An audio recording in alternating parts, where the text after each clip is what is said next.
Your time is now. The world needs leaders. It's up to you to answer the call. Be better in business. Be better in life. Joined by our host, Chris Book. This is Leading by the Book. Hey guys, welcome to Leading by the Book. I'm Chris Book. Hope your week's off to a good start here. Thanks for stopping by and spending a little bit of time with us. If you want to get in touch with the show, we'd love to hear from you. Drop us a line on leadingbythebook.com, or you can get in touch with me on LinkedIn or on Twitter at Chris Book. If you like the show, would love it if you would leave us a 5-star rating and be sure to subscribe to the podcast. This week, we have a tremendous treat and I guess a bit of a first for Leading by the Book. We have our first interview in the history of the show, and hopefully we have many more, but I cannot imagine a better first interview than the man we have for you today. We have Andy Stumpf on with us, and Andy's a former Navy SEAL. He has plenty of other things on his resume as well that we'll cover in pretty great detail here, but the next hour or so is packed with great leadership information from Andy, and he shares all kinds of these lessons with businesses throughout the world. So I hope you like it. I would love to hear what you think after the show. Like I said, send me a message on leadingbythebook.com or get in touch with me on Twitter or LinkedIn. So without further ado, Andy Stumpf. Our guest today, the first guest in the history of Leading by the Book, is the host of the Cleared Hot podcast, and he operates a leadership consulting business. He served for 17 years in the United States Navy as a SEAL, where he was a member of several SEAL teams, including SEAL Team 6, before medically retiring in 2013. He's decorated with 5 Bronze Stars, 4 with Valor, and a Purple Heart, among several others. And on top of that, he holds the world record for the longest distance traveled in a wingsuit and appears to be one hell of a bow hunter. You've likely heard him on Joe Rogan and Jocko podcast or seen him on Hunted on CBS. That man is Andy Stumpf. Andy, thanks for joining us. Thank you for having me. So as I think we're going to learn here, that intro probably barely scratches the surface. And I think there's certainly a lot that our audience will be able to learn from you. Now, a few days back when I was talking to our mutual friend Maureen O'Connell about who would be a great first guest for the show, she just kind of randomly threw out and said, I know this guy, Andy Stumpf, have you heard of him? He seems really, really sharp. And I first heard you a couple years back on Jocko's show, and your story always has stuck with me for a variety of reasons, some very personal and some just because of the lessons they have, but it's truly remarkable. So I'm thinking the best way for us to kind of unpack this is really just to go through this sequentially. That works for me. It's your show. Fire away. Perfect. So you enlisted in the Navy as a junior in high school. So you'd have been, 17 years old? So, and this is a good point to start with. So I did actually enlist, and by that I mean I had to bring basically a permission slip home from the Navy recruiter, and both of my parents had to sign it because I was 17, and you have to be 18 to actually start your military service, or at least that's the way it was when I went in. And for anybody who is young or is listening to this, don't be in a rush to go the route that I did, because I still had to wait until I was 18. I could have easily turned 18 and signed my paperwork and been on my way. In reality, what I was doing was filling a billet for the recruiter. So she had a great month and, stressed my parents out a little bit earlier than maybe I needed to. So you have time is the point that I'm getting to. How much latitude do the recruiters have in the promises that they make? That's a good question, and I don't have a good answer for you. For me, the route that I chose, I went to the recruiter and said, this is what I want to do. I did not go to a recruiter and say, what can you offer me or what are my options? And she was an aircraft mechanic who had used to work with the Blue Angels, so her understanding of the career field I wanted to go into was probably peripheral at best. And I think I probably knew more about it than she did. I will say, though, that the military is going to get their pound of flesh out of you, and that will start at the recruiting office. Trust but verify is a great principle to use. If they make a promise, verify it to the best of your ability. The internet being what it is, you can find the answers to almost anything. You could probably find the answers to your questions. So educate yourself as much as possible. As a 17-year-old, I imagine this kind of driven nature, at least it seems to be increasingly rare. So when you're 17, what's the driver behind this? What's pushing you to do this and to be so laser focused on this? I wish I had a good answer to that. I've actually thought about that phase of my life and tried to put into some semblance of words that would make sense where the drive and desire came from, and I really don't know. Certainly at that age, I didn't have the vocabulary or experience to be able to describe it, but it was a magnetizing force for me. As soon as I had heard about SEALs, which originally I heard about it from my father, who was not a SEAL but worked with SEALs in Vietnam, I think it was probably the combination of the exclusivity of it, the challenge, the fact that the odds were stacked against me, all of those things. Well, and the fact, quite frankly, that just about everybody that you'll meet will probably tell you that you have no chance of successfully completing it. And for me, that's the easiest way to motivate me to do something. Now, I realized that later on in my life. I don't think those were the driving factors when I was young, but there was just something about it. I mean, and I didn't even really know what it was. I had an idea in my head, a concept of what I was getting into, and that was largely the SEAL teams that I got into pre 9/11, and then that mold was shattered post 9/11, and it became something that I never even really imagined or thought that it could be. How long passed from the time you got out of boot camp to the time you went into BUD/S? So when I went through, and the system has changed, so I can only speak about my pipeline. Before they would send you to BUD/S, because of the attrition rate at BUD/S, they wanted you to have an occupational career field. And in the Navy, that's called an NEC. I believe it stands for Naval Enlistment Classification. And it's essentially it's a job. So they send you to a trade school. So after boot camp, and to get a billet at BUD/S during boot camp, it was one of the first few weeks, and you just literally raise your hand, and you volunteer to go and you do a running test, a swimming test, push-ups, pull-ups, and sit-ups. And by test, I mean you could lift your leg up and walk over the bar. It's so low, like meaning metaphorically, it's not difficult test to pass. Sure. Once you get into so we'll call that the very large end of the funnel. And if you work your way towards the narrow end, which is actually showing up at BUD/S, you need to have a school or an occupation that the Navy can do something with you if you don't make it through, because most of the people don't make it through. So I looked at the list of available schools and picked mine based off the shortest one, which happened to be Operations Specialist A School, which is a radar scope operator. I still haven't seen one to this day. If you were to put one in front of me and your life depended on it, we're all going to die. That's all I'll say about that. And completed that course and then went to BUD/S. So that school was 8 weeks long. There was probably a week of transfer time and waiting for the class to start, and probably another week of transfer time and waiting for my BUD/S class to start. So it's a couple month process. And for people who are thinking about joining the military, and I'm sure anybody in the military could tell you, it's not a quick moving machine. It's a bureaucracy that is very layered, and things are going to take time. Sure. You know, and I think a lot of us from corporate America think we have an idea of what bureaucracy is, and we probably have no idea when it comes to the military, just in terms of what real bureaucracy actually looks like. But, you know, I think for our audience, we should probably at least mention what BUD/S is. And you can obviously describe this better than I, but it's the, I guess, the kind of the weeding out and the introductory course, the introductory step to becoming a SEAL. Yes, BUD/S stands for Basic Underwater Demolition / SEAL. It is a 6-month-long pipeline. It is a selection course. You are not a SEAL at the end of BUD/S. I would actually say the emphasis on BUD/S needs to be at the B. It's very basic. It's physically and mentally demanding. And in the modern day, post-BUD/S, you have probably another 18 to 24 months of training after completion of BUD/S before you will be eligible to earn your trident, which is the actual pin that goes on your chest. And then in the military system, they change you to a 5326 if you are an enlisted guy, or I think the officer is an 1130. But there's an actual award ceremony where you get the metal pin itself, and then they change your designator. With BUD/S, as I've talked to guys that have been through it and been around it over the years, I've kind of seen this kind of general feeling come to the surface, which is that there are lots of strong guys, there are a lot of fast runners, there are a lot of great swimmers, you know, all of which are obviously very important in this line of work, but many of them will drop. And it seems that the defining characteristic is not necessarily physical attributes or where you're from or what you know, but really the mental component of there, so the mindset that you bring to it every day. I mean, is that something that you can validate? I would say it's very accurate.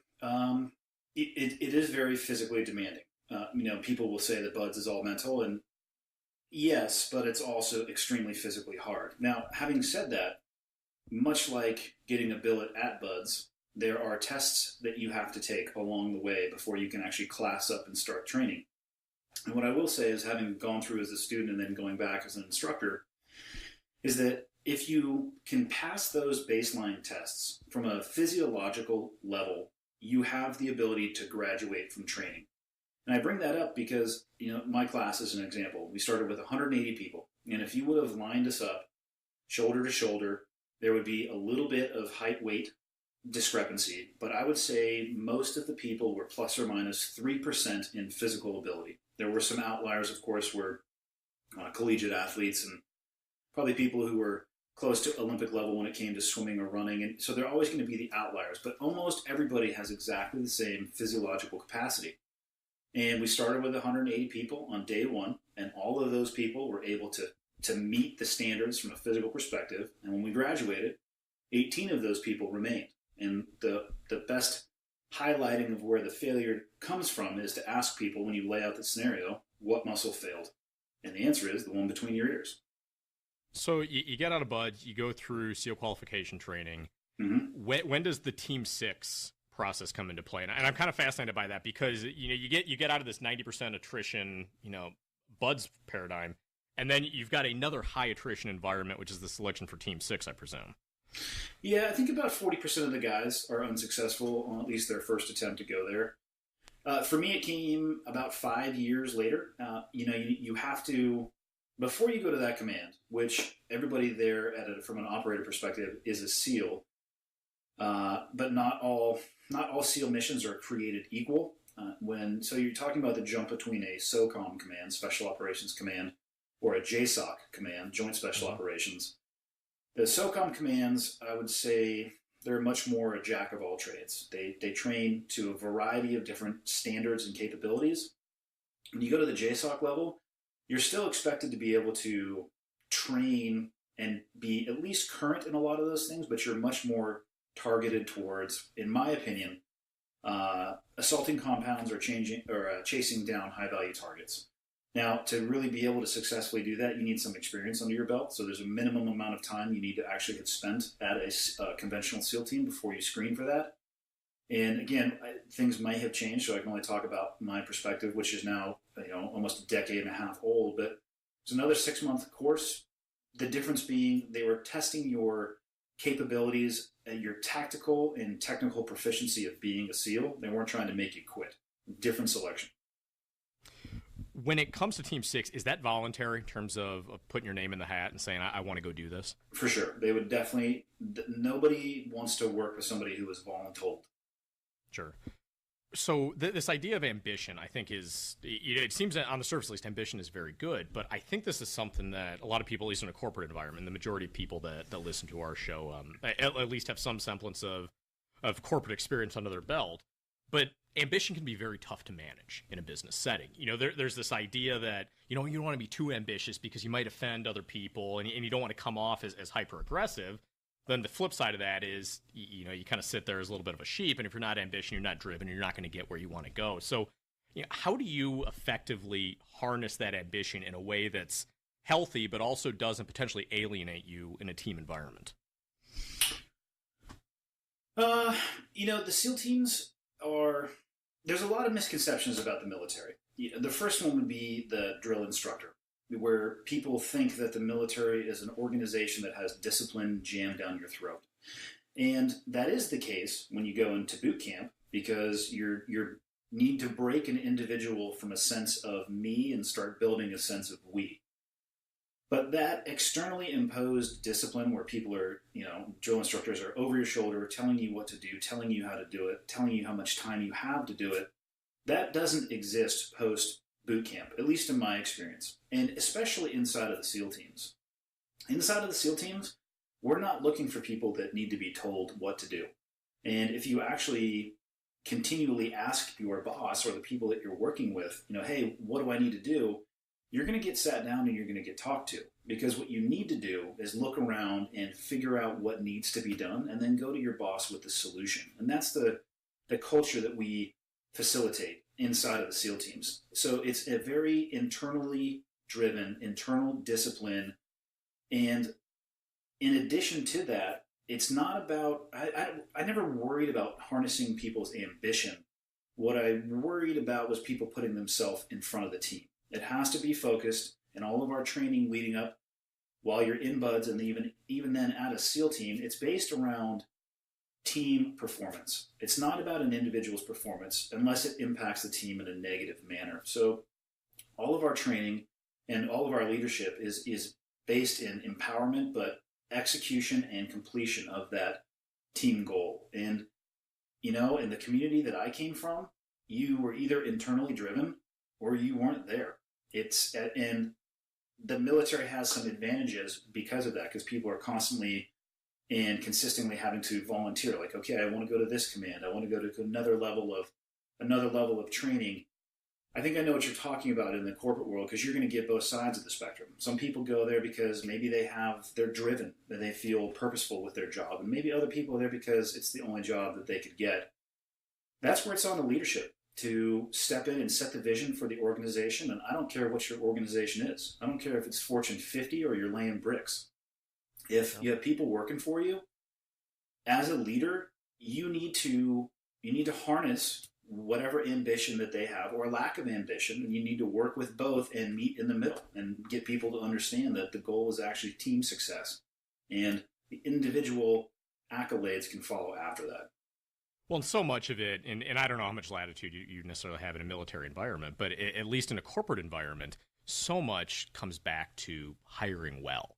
And that can be pretty harsh, but at the same time, the people that you bring into your team, into your inner circle, are going to make or break how successful you are as a company and organization. So populating yourselves with those people is key. But it seems that a core attribute, regardless of where you're at, is this idea of humility when you talk about people putting themselves ahead of the team or vice versa. So having somebody that is ambitious but humble at the same time seems to sort of be a little bit of a winning combination. So I spent about half of my year speaking about leadership and teamwork and discipline and, all of the core competencies or leadership skill sets that people associate with SEAL teams. And I actually go in and I break down what we're looking for in our leadership in the teams. And that's on the enlisted and the officer side of the house. And the number one quality that I would say, at least in my opinion, that we're looking for is humility. Nobody will be ever egoless. If you tell somebody that you have no ego, you fall into the category of being a liar, and that's okay because you've exposed yourself. The reality is you just need to manage it. But, ego is the antithesis of humility, but a good leader, an effective leader, has to start with that humility. I think this is a way we've screwed a lot of kids up. As they're becoming young professionals or getting out of college, they read the press, they read the business magazines, and They see what's idolized, and this comes a lot from the tech space, but from other industries as well. They see what they think leaders are supposed to be like, and that paradigm kind of shows humility as weakness rather than strength. And I think, at least in the business world, we have a lot to do to be able to reverse that, because it's done a good deal of damage to kids progressing throughout their careers and trying to take on leadership positions in their company, and they're doing what they think they're supposed to be doing, not what they really kind of in their heart believe. And it's set a lot of companies back because of that. A lot of what I see in the business world makes sense to me, and a lot of what I see in the business world does not make sense to me. And one of the biggest disconnects, and maybe this comes from working in an environment for almost 2 decades where it didn't really matter how good you were at your job. Your paycheck was going to be based on how long you were in the military and what rank you were at. And I could literally go on the internet and tell you what every single person at every pay grade is making. So it removed the desire to separate yourself from a financial perspective, which is what I see people chasing in the business world to the detriment of everything else. And just to kind of highlight your point, I don't know where the disconnect came. If you have the BMW 7 Series or whatever it may be, maybe you have the corner office, maybe you have the parking space, maybe you have the acronym on your business card. People associate those things with leadership and success. And to me, they have absolutely nothing to do with it. Sure. Yeah, I think it's tragic what we're seeing, and I know people like to bag on millennials a lot, but part of it is just what they're being taught. They're deficient in terms of the examples that they have and in terms of the information that they've been given with which to lead, and it's killing people. There's also this misconception that you have to be a senior person in a company to be able to lead. That idea of leadership theoretically should start the minute you set foot somewhere. You don't have to be in charge to be a leader necessarily. Well, there's 2 ways to lead. One of them is in military is a good example. There are positions that bestow leadership because of the organization that you're in. But there are more people than there are seats at the C-suite. You may never be a CEO or a CMO or a CIO or fill in the blank. You may never get the leadership position that you feel that you deserve. And a lot of people, at least in my experience, so they turn a blind eye to thinking that they're a leader, which is a mistake. And to highlight your point, the other way you can lead is to lead by example and to conduct yourself every single day in the manner commensurate with how you would want to act when you actually achieve that leadership position. It's the same theory as learning how to drive. If you go to the DMV on your 16th birthday and you've never driven a car and you don't understand how it operates, you're going to go stand at the window, get into a vehicle, and you're going to fail your test. And everybody would tell you that that's an unreasonable approach to getting your driver's license because you have no idea how to drive. And people will all agree on that when it comes to a professional license for driving a car. Why don't we view leadership in exactly the same way? You have to build the experience. You have to build the time in the saddle, most of which, I wouldn't say most of which. I have found the most effective way to build that is to find a mentor, which is exactly actually how you learn how to drive. Somebody sits next to you, you pull and draft off of their experience. If you reach the boundaries of yours, they're there to kind of shepherd you back, to keep you out of danger. Eventually you have enough, you go and you take your test, and you get a professional license. If you conduct yourself and think of yourself, even on your first day in the job, I'm going to think of myself as a leader, and I'm going to act like the leader that I want to be when I have that corner office. You will be so much more prepared when you actually arrive there. You won't be the person who's never driven trying to take their test. And then what I'll say about the millennials is I hear that often. And people have to embrace and understand that leadership is not a bottom-up problem. It's a top-down problem. Don't look to your people for the problem in leadership. Go find a bathroom and look in the mirror and turn the lights on. And that right there is where you're going to find the problem in your organization when it comes to leadership. Yeah, absolutely. I was, before we chatted, I was browsing around on your site, and I noticed you had some merchandise on there, and the phrase that you see a lot on there is be the example. And I think it's a simple phrase, but it's such a powerful point. It's powerful. It really is. It just through pure happenstance. A couple days ago, I actually wrote an article that was going up on our site, and it may or may not post before this post the site as well. But the title of the article is "Be the Leader You Admire," and it's funny to me because we have people at all ages that are so busy trying to, I hit this leadership attribute and this attribute and this attribute. And it's really just as simple as sitting there and saying, all right, in this situation, what would the leader that I admire do? And just do that. Let's not try to be so many things that we're not and tick so many boxes. Let's just do the right thing and make sure, to use your phrase, that we're the example for everybody else. Leadership is, it's time consuming. You're going to need to spend a lot of time reflecting on yourself for the benefit of your people. Not to make yourself this shiny jewel, but to ensure that you are leading your people in the way that they deserve to be led. And you have to realize, if you're in a leadership position, that whether you want them to or not, every single person is listening and watching. And in addition to that, they're ready to mimic your behavior and your attributes. And this goes well outside of the business world. If you have kids, this is exactly the same principle. Sure. The most powerful way that you can raise the next generation of leaders is to be the example. And that's where that, you're talking about a t-shirt from the site, and that's where that particular t-shirt and phrase comes from.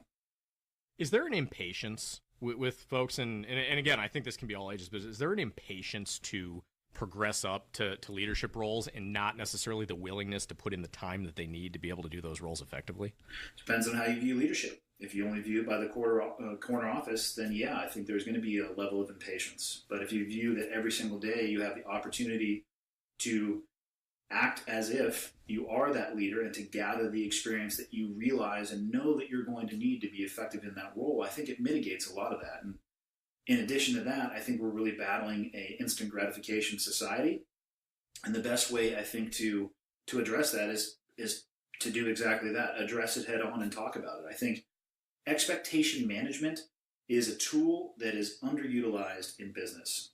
I speak a lot at law enforcement and fire, even in military, but I spent last year talking to some massive financial firms, and the expectations of people coming into the firm are different than the realities of the day-to-day life that they're going to encounter. And I think that's an important gap that you can bridge. Set those expectations early. It will help keep people on that path. Sure. I think clarity is something that the business community struggles with, especially in large companies. So the most recent company I was with was about 188,000 people.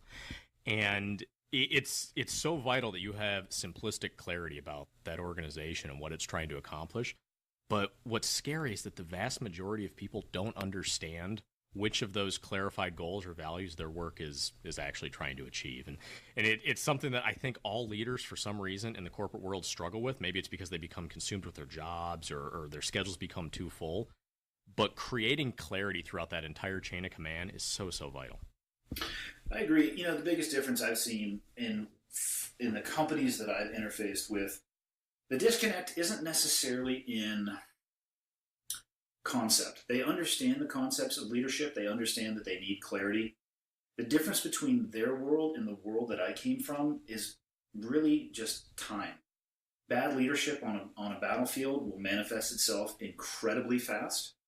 And I mean, we're talking seconds, if not minutes. And you go to the business world, where at some level, people often will reduce their job to ones and zeros and profit and loss. It kind of allows you to get like this 1% creep every day away from those core competencies and that clarity that you're talking about. And it doesn't really get noticed because the timeline for it to really rear its head, maybe it's a year, maybe it's 6 months. They're the same concepts that are effective in combat and business. It's just that time that I think allows people to slide. Yeah, it's that feedback loop. Yeah. So switching gears just a little bit here. One of the things that I've noticed over the years at the companies that I've been at is and I'm going to try to choose my words carefully here, and it might not come out right, but the advantage of a crisis. And what I mean by that is when there's a crisis, when a competitor introduces a new product or there's an issue with your website or whatever it is, that crisis seems to strengthen and resolve. And I understand that is a much more tame, I guess, low-impact environment than what you would have seen in the military pre-9/11 and post-9/11. But I'm really curious how that crisis, so to speak, or just the change or the impact of 9/11 manifested itself in your role and in the teams you were on in terms of the way you operated and potentially even the urgency with which you operated. I remember watching the second aircraft. I was living in San Diego at the time, and I think my wife and I we got married that year, in February of that year, 2001. And I think we just happened to wake up in time to see the second aircraft going live. I think I had been watching the news for less than a minute when it actually went in. And my initial thought was, here we go. I'm going to go into work today and we're going to be on an airplane and we're going to be getting after it. And then in October of 2002, nearly a year later, I actually got on that airplane. So there was a sense of urgency, but we were not strategically prepared to go and invade the countries that we did. So we had to take time and we had to ramp up. But what I will say the difference is that overnight we went from a theoretical or hypothetical environment to a very hands-on, practical environment. And it just stripped away all of the BS. And I think that's probably the crisis and the resolve that you'll see inside of organizations in time of crisis. The things that are the petty arguments, they're the things that you would waste the 90% of your time on that have 1% impact. Those are stripped away and you focus and you go back to your basics and your core competency. To be honest, and I'm sure you remember this too, I wish we could go back to how our country was in the few weeks post 9/11 with the tolerance and the compassion and the strength and resolve that you spoke of, because it's gone now and it didn't last that long. And I don't want something like that to happen again, but I certainly felt a palpable difference in who we were as a country and how we interacted as a society. And I think you feel and see those same things in organization, whether it's business or military. Yeah. I mean, it's been, 17 years, and it's kind of shocking to think that in that 17 years, just how that's rapid in the grand scheme of things, but how rapidly we've deteriorated from that resolve and that, I don't know, maybe we'll call it team-oriented, but that kind of connectedness we had with our neighbors and everything else then. But, it's baffling to me, just how quickly we can undo that. I'm kind of shocked by that, and I've heard you talk about kind of that point previously, but we're so quick to lose that. And I think from a business perspective, we're so quick to lose kind of the team-oriented nature they work within businesses. We're not that close with our teams. We don't feel committed to the missions we're in, and it gets back to leadership. You have to exude so much ownership over the way your team operates and the parameters of the missions that they're on, and even really own the way they work with each other on that. And it doesn't take much to erode that, just as we saw, from a country perspective, how quickly that eroded here as well. So it's scary, but I think for the leaders in business, the lesson is you have to be hyper vigilant to this, because even though you might have it today, it's going to be gone tomorrow if you don't take care of it. You have to keep your finger on the pulse. That's what I would say. So you deploy in 2002, and then how far into that, was it on that deployment when you were wounded? No, that was 5 or 6 deployments later.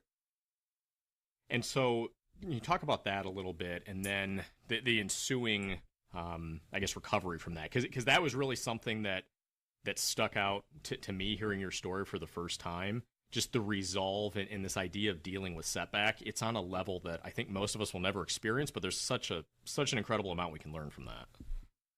Well, I do hope that nobody has to experience it, at least in the manner with which I did. But, I was at a command that was operating at a very high level. It was everything that I thought being a SEAL could be, and then multiply that by 10. Like I said, pre 9/11 was kind of the SEAL teams I thought I was getting into. Post 9/11, it morphed into something that I don't even think people realized it could get to. So I was young, mid-20s, operating with great friends, and I felt that we were really making a difference. And night after night after night, we would go out and we would have, most of the time I was wearing a quarterback sleeve on my arm that had a picture associated with who we were going after. I had a very micro metric for success. We either got the individual or we didn't, and it oftentimes felt like we were really making a difference. And one night, I went over a courtyard wall, and I don't know if I made too much noise. I don't know if I turned my head at the wrong time. Whatever it may be, ended up taking an AK-47 round in the hip, and it literally, figuratively, metaphorically just laid me flat on my back. And it was the only analogy I can really think of is, you're in an Indy car doing 200 miles an hour around turn number 4, and then you just decide to put the car in reverse. The trail of transmission that's going to come out behind that thing is about how my life felt after that happened. And got medevaced home, and it was basically an all stop. The military kept driving forward in the military's direction, and the amount of injuries that had been seen, I think at that point, or at least that had been medevaced back to the United States, was not what it is in the modern day. And my wife would probably choose some more colorful words than I will, but let's just say that the medical treatment that I got, I would consider to be substandard. And it ended up with, the very stereotypical guy who's got 15 pill bottles and no oversight. So you start playing, we'll do 2 greens and a red and a shot of Jack Daniels, and you end up going down the rabbit hole. And I was lost. I had lost my identity of who I was, because the person that I was right before I had gotten shot was the person that I wanted to be. And here I am sitting on the couch, unable to sleep at night and drinking too much and playing pill roulette during the daytime to kind of manage the pain. At least that's what I was telling myself. And I eventually got to the point, it was because of some of the medications that I was taking, they started having a cognitive effect. And I remember driving with my wife, and she was asking me a very basic question that had something to do with the cost, or what we would need to spend to fill up the tank of gas. And I think gas in Virginia Beach at that time was like $1.15 a gallon. And my point in saying that is that the math problem wasn't very complicated, and I couldn't do it. I remember sitting there and just feeling outside of myself. Like I could not do very basic arithmetic. And in that moment, I was just like, you know what? This is not who I'm going to be. I'm going to build myself back. I'm going to take control of this situation instead of allowing it to control me. Slowly wean myself off of all of those meds. And some of them I were taking were very powerful anti-seizure medicines that had secondary and tertiary effects for neuropathic pain, which also lower threshold and tolerance for seizures. And if you just stop those cold turkey, even if you're not susceptible to seizures, you can start having them. Yep. So it was a process, and started working out, started exhausting myself both physically and mentally, and was able to sleep. And, it took me about a year, but I came back stronger than I was before I had gotten hurt. And just recently, somebody had asked me, I think I might have talked about it on my own podcast, but what was the biggest blessing in disguise? And I actually think that night, getting laid flat out on my back and having to come to the realization and the grips that I may not be able to do the things that I want to do in this career field anymore ever again. It forced me to lift my head up and look around. And it forced me to at least spend some of my time every day after that thinking about what was going to happen next. Because not only did my mortality get thrown in my face, but the very boundary time that anybody can spend in the military also got thrown in my face. Because if I couldn't have done my job, they would have medically retired me, which I ended up getting medically retired, but it would have happened 8 years earlier. And then I would have been sitting there asking myself, well, what's next? What do I do now? So it was by far the biggest blessing in disguise. It was the deepest hole that I think that I've ever been in. And I didn't look to anybody else to get me out of it. I just did it on my own. The reason that stuck with me is because years ago, I think, probably 2008, I actually had a traumatic brain injury myself. I was racing Ironman at the time. I was on a training ride, and I got hit by a car. And the years that followed that were excruciating. And to kind of your example about gas, we lived in San Diego at the time. We might have moved there shortly after. And we lived 5 blocks from my office. And there were nights that I would walk around for 2 or 3 hours because I couldn't remember where we lived, or I'd ride the elevator in our building up and down because I couldn't remember the floor we lived on. And it gets dark because you're doing this thing you love. You're racing bikes and you're going all over the world. It's devastating. I know exactly what you're talking about. You just start questioning, because you can feel the delta between who you used to be and who you are, and it's hard to describe to people who haven't been to that spot. But living in that valley between those two, not sure which direction you're going to swing towards for the rest of your life, is a very unsettling place to be. Yeah, but it's at some point you just have to decide, what am I going to be? And maybe a lot of people don't want to accept their fate sometimes, but there are things I'm never going to be able to do again, and that's fine. But I can sit here and dwell on it, or I can figure out what I can do, and I can get damn good at doing that. The thing that kind of sticks out. So going through that, how hard was that on your wife? Because I think for the spouses in this situation, she might again have some colorful language for you. It was miserable. It's tough. It was miserable, and I'll tell you why. It was because I was miserable. I was acting like a baby. I was a child throwing a tantrum because I was super self-centered, consumed with, oh, look at me, I'm not going to be able to do what I want to do. And I regret the way that I was, and I've apologized to her many times for that. And it's something that I need to make up for the rest of my life, because at the end of the day, she was the one who was supporting me through all of those years and all those deployments before that, and the deployment that happened afterwards. The easiest job in the world, in the military world at least, is the active duty service member. I am of the belief and opinion that the family, and specifically the spouses, hold a much more difficult job than the service member in and of themselves, and I was not making it any easier on my wife. Oh, it's absolutely true. And there's a depression that kind of takes you over when you're in the situation. I remember at one point, I think we got our cell phone bill, and I used 9 cell phone minutes one month, and it's kind of like, all right, this is a problem. But so much of this falls on the spouses, because they're driving you to your appointments, they're handling the doctors, because at least in my case, I was damn near a vegetable. And when it comes to the military and just the pressure that's put on the spouses in that regard, it's one of those things that until you've experienced it, it's unfathomable. It's very hard to describe. There is a difference in the dynamic between military families and non-military families, and I put no value judgment on it whatsoever, but there is certainly a difference.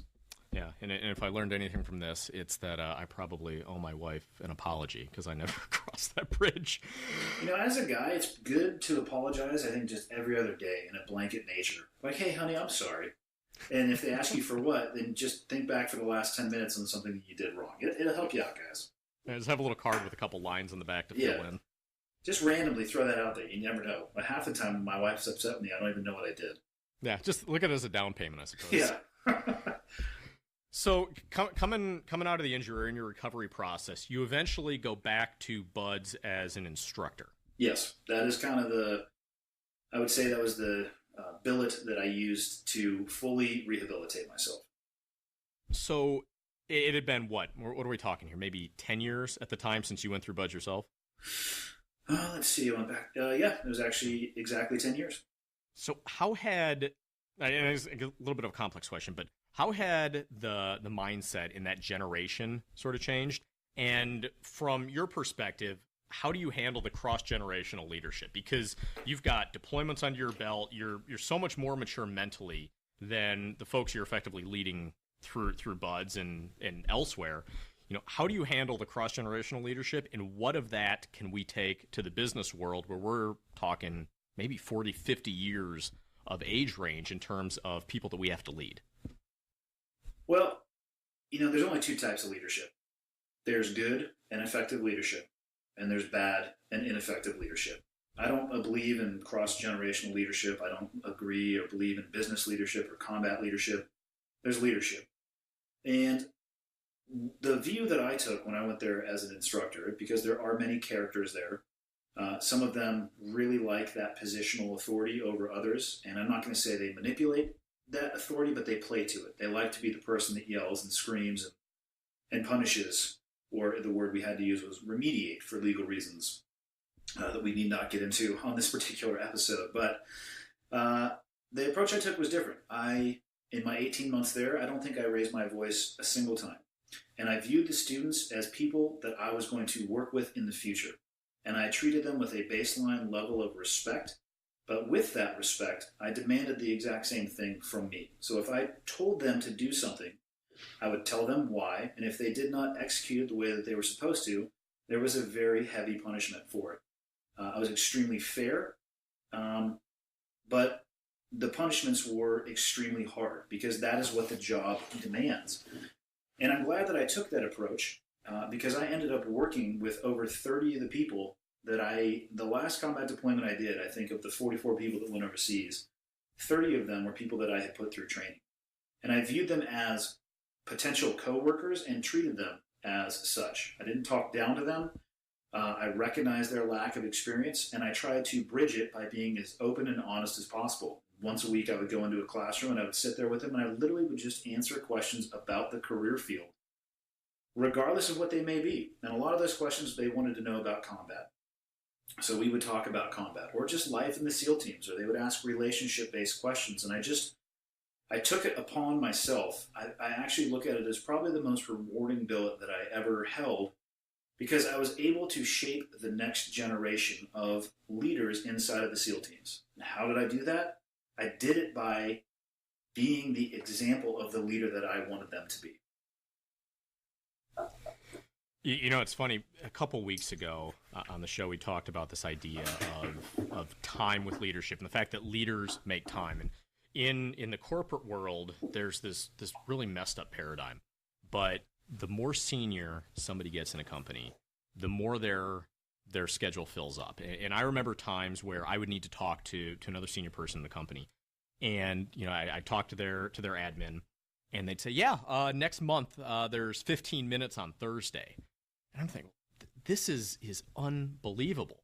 But when these schedules are so full, the people that really pay the price are the people that are under your command on your team, the people that you're responsible for developing, and just spending time with these people. And a part of it is getting to know them personally, but a part of it is just making yourself available for whatever it is they feel they need to get better at their job. And I don't think in the corporate world, we spend nearly enough time just developing people because we become so consumed on my meeting schedule and what's my next promotion and all this. And if you really want to be a good leader, if you really want that next promotion, the best thing to do is to develop your team. It's an infallible way to do this, but it's so neglected.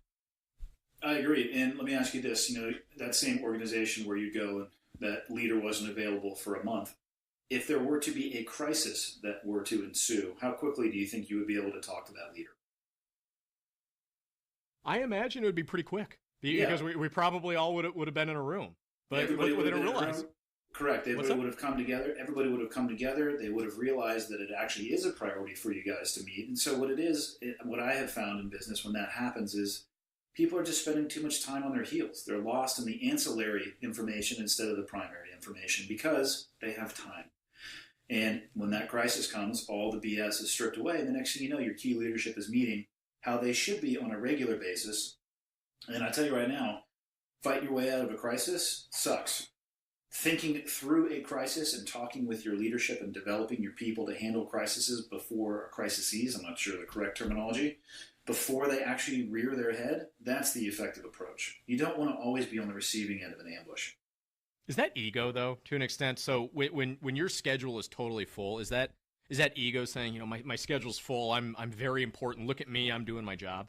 It could be, or it could just be the laissez-faire attitude of the organization because maybe they're on a 10-year run. Maybe the status quo, maybe the leadership feels that the status quo is just good enough. And honestly, one of the things that doesn't upset me, that concerns me about the generation of kids, I have a 14-year-old, a 12-year-old, and a 9-year-old, and I see the millennial generation, and I actually think my kids are one generation past that generation, fill in the blank, whatever they may be. I don't think they have enough challenge. I see so many attempts to round all of the corners and bubble wrap the world and insulate from challenges, whether they be mental challenges or physical challenges. And when you do that in the business world, you start getting soft and you start worrying about how full your calendar is instead of the core concepts and priorities of your business. Do you think even as adults, we challenge ourselves enough? Because there is such a satisfaction and such a momentum gained when you struggle with something and overcome it. And I guess, I've got kids that are really young now, but I'll watch my 2-year-old for 10 minutes try to crawl on the couch and fall down and try to crawl on the couch and fall down. And part of me feels like I'm a little sadistic just sitting here and watching this, but I know that what he's going to feel when he gets on the couch is going to be so much greater than if I pick him up and plop him down there. Yeah, it's the same thing as, teaching your child to tie their shoes or you tying them for your child until they're 6. The difference in what that child expects. To answer your question, I think at a broad level, I obviously can't speak for everybody. I think our society is incredibly soft. And I think we are an instant gratification society. And the pursuit seems to be to solve problems with an app in as least amount of time as possible with as least amount of effort. And I think that is completely wrong. So, no, I don't think as adults we challenge ourselves at all. So on this topic of challenge, you do 2 years as an instructor at Buds, and then you submit your packet to go through OCS, correct? I actually didn't go through OCS because I don't have a college degree. I went through a program called LDO, which is Limited Duty Officer. So, and with that, you become fully commissioned officer, correct? Correct. So as you make that jump to being a fully commissioned officer, there's a lot of newness with that, I would presume. And I think a lot of people, to a much different degree, experience this in their jobs when you get to this new level and you're looking around and you think, all right, all these people around here seem like they got it together. They know what's going on. And there's a learning curve, but it can also be a bit of a blow to confidence, and some people can turtle up. How do you combat that when you're making this jump from a military perspective? I took it one day at a time. I spent a lot of time introspectively thinking back about my career and the examples of people that I was around. And what I will say is that in the SEAL teams, I was exposed to the best principles and execution of leadership that I've ever seen. And I also was exposed to the worst principles and execution of leadership that I've ever seen. There was both. But those are both good examples of maybe one what you want to be and one that you don't want to be. And I didn't have a change in mentality because I had a change in uniform.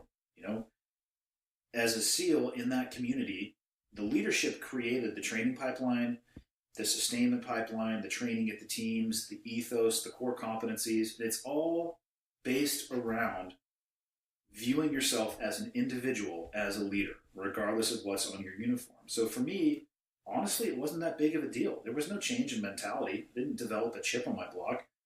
I didn't develop a chip on my shoulder if anything, I felt more indebted to the people that I was around. And that's what was the burden for me, is that I was so concerned about the consequences of the decisions that I would make than what they would have on other people. That's where I really focused my effort. It wasn't on me, it was on my people. Yeah, that there's a responsibility that comes with something like that, and it can be a lot to handle, but when you use it effectively, it's rewarding. At least just from my perspective, being able to help somebody through their career, help them learn, develop themselves, like that responsibility for their well-being within that corporate environment, it's awesome. I couldn't agree more. That's why I look back at my career and I really think that the Buds Instructor Tour was probably the most rewarding one. Do you think that as a leader and as an officer, having your enlisted background played well into that, or made you a more effective leader as an officer because of that? Well, it definitely helps knowing how the sausage is made. And in the military and understanding the bureaucracy and having navigated it through for 12 years, yes, that 100% absolutely helped. Then having the tactical background as well also helped. But, I was one situation away from putting my foot in my mouth and erasing all of that. So it can help and it can be beneficial, but it certainly is not a get out of jail free card. So then, as an officer, how many more deployments were you on before you decided to leave the Navy? I did one more deployment in 2010, and it wasn't necessarily my choice to get out of the Navy. My body just wasn't. The residual issue that I have is neuropathic damage, or not neuropathic, but nerve damage in my left leg. Specifically, I have a really hard time controlling rolling my ankle. And if you start adding body armor and weapon and rucksack, it gets exponentially worse. And my body was just not going to tolerate the mandatory career wickets that I needed to do along the way to continue on the officer career path. So the decision was largely made. For me by the military. I mean, you're talking, 70 pounds of equipment all in here, putting all that pressure on your ankle? Usually body weight plus 80 to maybe 110 pounds. Okay, so it's certainly significant. Yes, and then so it's say put 110 pounds of plates on one side of a barbell and get the momentum going in one direction. It's really hard to stop it, especially if that hinge point of your ankle doesn't have the ability to stop a roll. So coming out of the Navy, this is something we talked a little bit about before we started recording, but this idea of a letdown. And anytime somebody is either in a very immersive environment or kind of a high performance environment, when you go on to whatever the next phase is, there's a letdown. And we see this with athletes all the time. If you look at an athlete 2 years after he retired, half the time they're unrecognizable because they've either eaten themselves sick or whatever it may be. How do you take coming out of the Navy and instead of kind of letting it stick you into a state of depression or a little bit of a funk, how do you take that and just use that as momentum forward? Well, I think, on the athlete front, it really depends. Some of them do well, some of them struggle. And I've seen the same thing with people in the military as well. For myself, like I said, the blessing in disguise that I had was that I was already kind of looking at what was going to be next. And I was thinking about what it is that I wanted to do next. And when the day came for me to leave the military, it wasn't a hard thing for me. And it also wasn't a hard thing for me to detach from that sense of identity because it's a job. You can't confuse occupation with character or occupation with who somebody actually is. But that's a mistake that's commonly made. And like you said, the athletes eating themselves to death or whatever it may be, they're so tied to one particular success or one particular achievement in their life. Even sports or military. Let's say you do 20 years in the military, which is what you need to do to reach retirement age. If you join when you're 18, you do 20 years, that puts you at 38 years old. I mean, Google the life expectancy of a human or adult male in the U.S. right now. You got some time left on your hands, and you're going to have to redefine who you are. And for me, I constantly and actively try to not define myself by what my job was. And I pursued other things that I thought were interesting, and I took the lessons learned from the military and applied them to every other aspect of my life, from family to being, I wouldn't consider myself to be an entrepreneur, but all of the other jobs that I've had along the way, I'm incredibly grateful for my military service. The lessons and the examples that were set for me, they boundary my behavior to this day. But I cannot wait to get to a point in my life where you tell people I was in the military and they're like, oh wow, that guy was? And that's what I think is missing for a lot of people. They spend their time looking in the rearview mirror as opposed to looking at all the opportunity that they have ahead and using those experiences to springboard them forward. We touched a little earlier on kids and struggles and letting our kids struggle a little bit. But for you, with 3 kids, how do you take leadership lessons from the military and both apply to those to your kids and your relationships with your kids, but also, you know, do it in a way where you're kind of separating military officer dad from dad?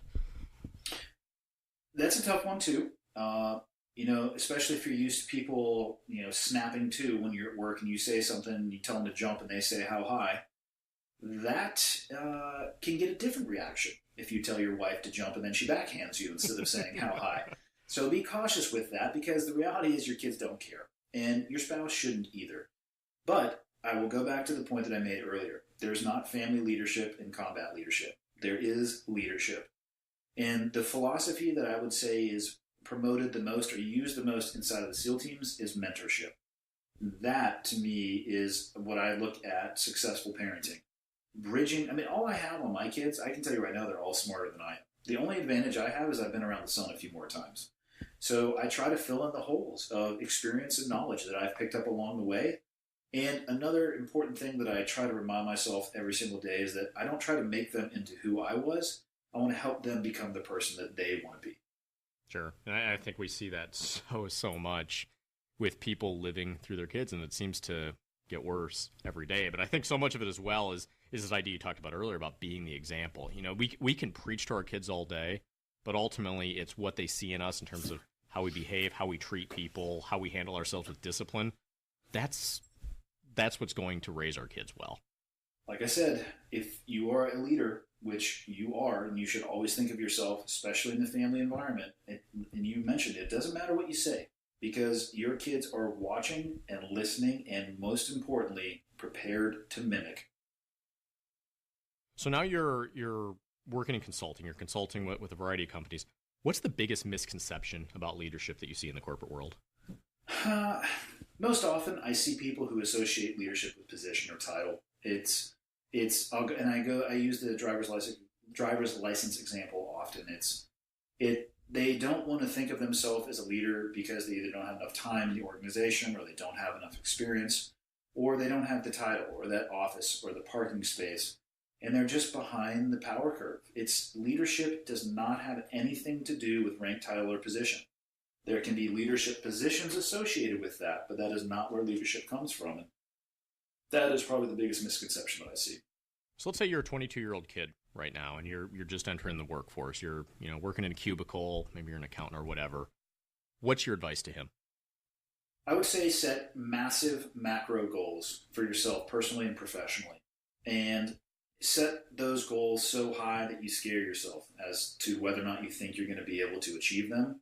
And then get the hell out of the macro world. Write out for yourself a step-by-step guide onto how you're going to achieve those goals. And once you have that, only focus on the next step in front of you. I'll use the analogy of losing weight.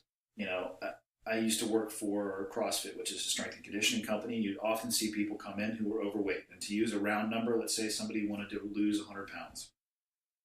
The difference between somebody being successful who approaches their goal from, I need to lose 100 pounds and all I'm going to think about is how much farther I have to go, versus the individual who comes in and says, I want to lose 100 pounds, but I want to do it an ounce at a time. And I'm going to celebrate every one of those ounces that I lose along the way. One of those, in my experience at least, is so much more successful, so much more often, whereas the other one will get overwhelmed and they will quit. There's a lot of monotonous, mundane stuff that goes on in the SEAL teams as well. It's a bureaucracy, there's paperwork, there's admin. If you get lost and focus on those things, you're going to get lost and you're going to struggle with the career field. But if you have a architecture and a goal of where you want to be, one day I want to be this rank, one day I want to have that job, you can focus on those steps along the way your likelihood of being successful is greatly enhanced. And then, again, expectation management. You're young, you're at a cubicle, learn the ropes and then master the ropes and then turn right around and help somebody else master them. There's this idea I think that a lot of people struggle with, which is, all right, I've made this great plan for myself. I'm going to lose 100 pounds an ounce at a time. Well, when I don't lose that ounce, we turtle up, we quit, whatever it is. And, I think it's important for people to remember that it's not going to go according to plan. And your resolve and your fortitude is going to come into play at some point. But it's also okay that it doesn't go according to plan. But you have to have a plan at least to get you going and to provide some type of framework in this. It's not all or nothing. There's going to be a little bit of flexibility within this, but I think it scares people away because they feel that they're either too locked in or they don't want to face this idea of a short-term failure kind of in the eye. Well, plans are great, but who really cares about the plan? It's about success. Military mission planning is a 72-hour process generally. I've planned hundreds of them. 0 have gone as planned, and I never was upset about it because I knew that it was going to. I'm obsessed with success, not obsessed with executing the plan as written or briefed. And like you said, it's the framework, it's the architecture. Who cares about a micro failure? Just don't let it impact the macro outcome. I think that's huge advice, and that's probably the operative lesson from this. So, but before we go, just kind of a quick question for you. What is your typical day like now? I generally get up pretty early. I would say I get up like 2 minutes before Jocko just to make him feel bad. He's sleeping in while I'm up doing something. So you're up at 4:32? Actually 4:28 because he's probably up at 4:28 too. So whatever time he gets up at, I'm up 2 minutes early for sure. But I have 3 young kids. Our house gets noisy in the morning. I actually enjoy getting up in the 4 o'clock hour at some point. Sometimes it's closer to 5. Sometimes it's closer to 4. I usually wake up before my alarm goes off. And I'll do a cup of coffee and I just, chill out for probably 5 to 10 minutes, just chill. And I actually enjoy the process of making the coffee. And I do a pour over, so I'm boiling it myself. And it's kind of just a good, get the brain into first gear. Then I'll generally log on, knock out as much work as I can before my kids get up and then try to be there and present as I'm getting them ready for school. And then my favorite part of the day is taking my boys to and from school. So I get to take them in the morning to the school they both go to. And then I come home and my daughter rides her bike to school, so I hop on a longboard skateboard and kind of just cruise along. We 2 little chatty Cathys just talking about the day, and I repeat that at the end of the day. And in between those 2 pick up and drop off, I try to make myself sweat at least once a day. I find for my mental sanity I need it, and given my newfound passion of bow hunting, to be good in the hunting environment, you better know how to shoot a bow. So I have some room in my backyard, and I'll do some really good thinking a lot of the times in therapy, shooting in a couple arrows and then walking 20 yards to get them and just kind of thinking through concepts and ideas. But that's about it. I enjoy my downtime because I don't get that much of it. But I just focus, try to be present and available for my kids when they are home and crank the workout in between when they're not here. So how can people support a lot of the organizations that you're involved with? Really the biggest organization that I'm involved with, I have sponsorship and endorsement deals on the skydiving and base jumping side of the house, and those companies are doing fine on their own marketing. So the one organization that is near and dear to my heart is the Navy SEAL Foundation, which is designed to be there for the community in the event of a catastrophe, and they stay with the families in the event of a death. And that's, it could be all the way through college, whatever it may be, and a lot of the times they're there on initial knock. And by that I mean when, the military stereotype people in their dress uniform knocking on the door, getting ready to notify a loved one that they've just had a catastrophic change in their life. And it really does help from the service member perspective, knowing that there is an organization there to help with that. So for me, because of the DNA of the background that I come from, that's the organization that I try to support as much as possible. But reality is there's Navy brats, Army brats, Air Force families, Marine Corps families. If people want to reach out and help, find one of those organizations, whatever it may be, and then donate your time or whatever money you may have to a very worthy cause. Then how can people get in touch with you, whether it's on Instagram, Twitter, wherever? My Instagram is just my name. It's Andy Stumpf 212 because I don't know who had Andy Stumpf, but I'm going to find it at some point and take it back. Actually, in front of my computer, I don't even know what my Twitter address is. I think it's astumpf77. I have a Website, andystumpf.com, if people are curious who I am. Yeah, Andy Stumpf77 on Twitter. But andystumpf.com is the kind of like the catch-all. It has links to the podcast. It has links to my blog. It has links to the speaking consulting stuff that I do. So, or just a Google search. I mean, there's, I think, a contact button on just about every one of those pages. So if people want to get a hold of me, they can. Sure. And the podcast is Cleared Hot. It's an awesome podcast. It's got a pretty eclectic group, actually. Are you having a lot of fun doing this? Yes, I never thought I was going to have a podcast. And then a good friend of mine recommended that I should, and he's relatively successful in that space. And I'm a believer that I've never had a unique idea in my entire life. So I follow the advice of people who are smarter or more successful than me, which he is probably both of those. And it's been fun. I get to sit down and talk with people. And I like the platform because, like you and I are having right now, we can work through an idea and have a conversation, and even more importantly, disagree at a socially acceptable level, which I find just missing in the discourse on social media. Absolutely. And sometimes I worry if we're ever going to go back, but at least I don't think so. There's some semblance of that still remaining. So I'm at least thankful for that. So I'm hopeful. I don't know. We'll see. You've spent a ton of time with us. You've shared a lot of lessons with us. I hugely, hugely appreciate it. And I'll definitely make sure that we have a link to the Navy SEAL Foundation on our site as well. So anybody listening to this, definitely check that out and give time, money, whatever you can to that organization as well. So, Andy, thanks a ton. Safe travels. I know you're off here very shortly. It's been a blast, and hopefully we'll catch up with you soon. Sounds great. There he goes. Andy Stumpf, everybody. We are fortunate that we got to spend a little bit of time with Andy today. Getting to know his story a little bit better, I think, is incredible for everybody. There's so many great leadership lessons that we can put to work right away. If you have a chance, be sure to support the Navy SEAL Foundation, the group that he is actively involved in, and definitely get in touch with him on Twitter, LinkedIn, wherever it is, Instagram for that matter. Let him know that you heard him on the show and you really loved the interview. Next week, we'll be back with some of our usual content, but in the meantime, I would love to hear what you thought of this. Get in touch with me on leadingbythebook.com, on Twitter, on LinkedIn. Definitely want to hear how you're putting this to work in your own lives. So until next time, wishing you guys all a great week. We'll see you soon.